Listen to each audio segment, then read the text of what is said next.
saya hormati Pak Kabid Propam, Pak Kabag Humas Penmas, Direktur Reserse Kriminal Umum Dirkrimum Polda Metro Jaya, Kombes Pol Tubagus Ade Hidayat menyebut ada 8 pelaku yang terlibat pengeroyokan terhadap anggota TNI AD berinisial S 23 tahun dan 2 warga sipil. Pengeroyokan itu terjadi di kawasan Waduk Pluit, Penjaringan, Jakarta Utara pada Minggu tanggal 16 Januari tahun 2022. Dari 8 pelaku tersebut, 4 diantaranya sudah ditangkap, sedangkan 4 lainnya masih buron. Kemudian masih ada yang belum tertangkap. Mereka sudah ditetapkan sebagai tersangka. Statusnya adalah masuk ke DPO, daftar pencarian orang, ujar Tubagus dalam keterangan pers, Selasa tanggal 18 Januari tahun 2022. Untuk memonitor bahwa kegiatan penyidikan yang dilakukan oleh Direktorat Kriminal Umum Polda Metro Jaya berjalan sebagaimana mestinya. Di samping itu juga bahwa Puspom TNI karena korban daripada kejadian tersebut adalah anggota TNI. Baik rekan-rekan, kita mulai. Yang pertama yang perlu saya sampaikan, rekan-rekan sudah monitor bahwa pada dini hari Minggu telah terjadi kegiatan penganiayaan dan atau pengeroyokan sebagaimana dimaksud di dalam pasal 170 atau juga pasal 351 KUHP yang mengakibatkan adanya korban 3 orang. 2 adalah masyarakat sipil dan 1 orang adalah prajurit atau anggota TNI Angkatan Darat. Sementara kita ketahui bahwa korban dari prajurit TNI selanjutnya dibawa ke rumah sakit dan meninggal dunia. Sementara 2 orang lainnya yang anggota masyarakat sipil saat ini masih dilakukan pengobatan, masih dirawat di rumah sakit dengan karakteristik luka berat.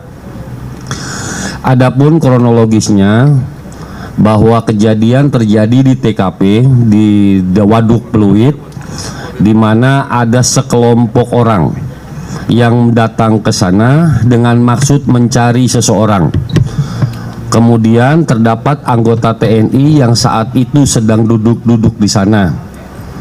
Kemudian terjadi perselisihan kecil yang mengakibatkan anggota TNI dikeroyok oleh kurang lebih 8 orang. Oleh kurang lebih 8 orang dari kelompok tersebut yang mengakibatkan anggota atau prajurit TNI itu meninggal dunia.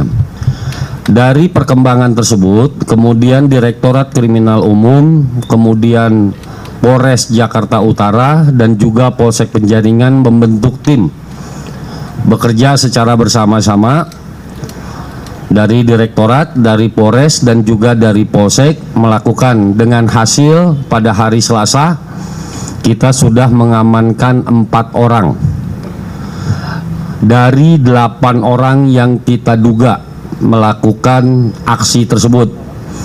Dari 4 orang yang sudah kita amankan, terhadap yang bersangkutan 3 orang sudah kita tetapkan sebagai tersangka dan yang 1 orang masih dilakukan pendalaman.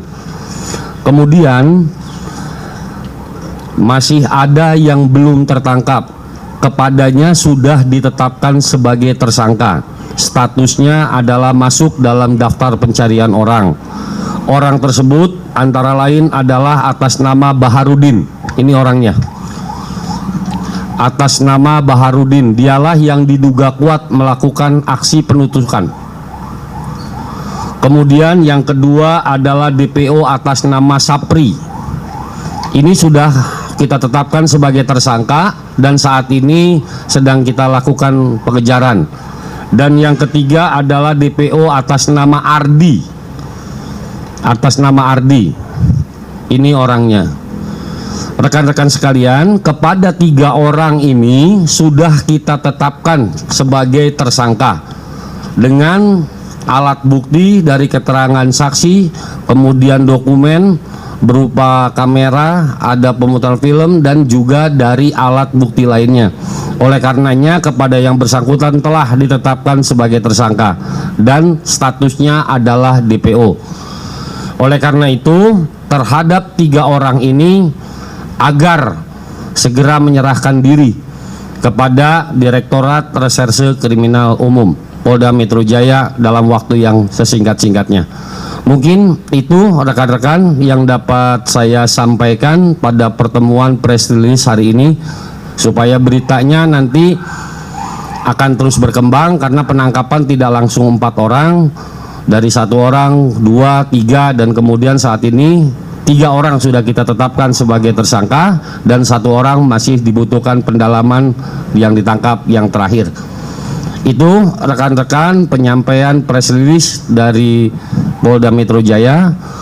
Sedangkan rekan-rekan dari TNI, karena pelakunya itu seluruhnya adalah warga negara, warga sipil, oleh karena itu dari Puspom TNI mewakili keluarga besar TNI mempercayakan penyidikan terhadap korban anggota TNI sepenuhnya, dan diharapkan oleh rekan-rekan dari TNI agar penyidikan ini bisa berjalan dengan baik dan kepada para tersangka ditetapkan hukuman sesuai dengan ketentuan yang berlaku. Itu saja yang dapat kami sampaikan. Terima kasih. Wassalamualaikum warahmatullahi wabarakatuh. Apa ya? Ada pertanyaan? Motif pengeroyokan itu awalnya apa ya? Kenapa? Motifnya apa? Oke. Kalau motifnya diduga ada kesalahpahaman, diduga kuat. Kenapa diduga ada kesalahpahaman?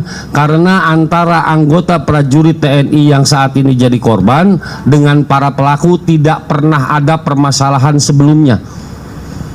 Nggak pernah, bukannya dia mencari anggota TNI, tidak. Tetapi anggota TNI kebetulan berada di sana, sehingga motivasinya adalah perselisihan di lokasi kejadian. Karena antara anggota TNI dengan para pelaku tersebut tidak punya hubungan apa-apa sebelum kejadian tersebut. Cukup? Ya, tersangkanya diduga ada, berdasarkan keterangan saksi dimungkinkan ada 8, dimungkinkan. Tetapi kalau yang 4 orang, 3 orang sudah tersangka, 1 orang pendalaman. Terhadap yang 3 orang yang tadi saya sebutkan sudah saya tetapkan sebagai tersangka dan statusnya DPO. Nanti perkembangan selanjutnya sementara itu hasil penyidikannya. Ya, cukup rekan-rekan? Jelas ya? Terima kasih dari rekan-rekan Puspom TNI, cukup ya? Pak Kabid, cukup? Terima kasih, rilis hari ini cukup sekian.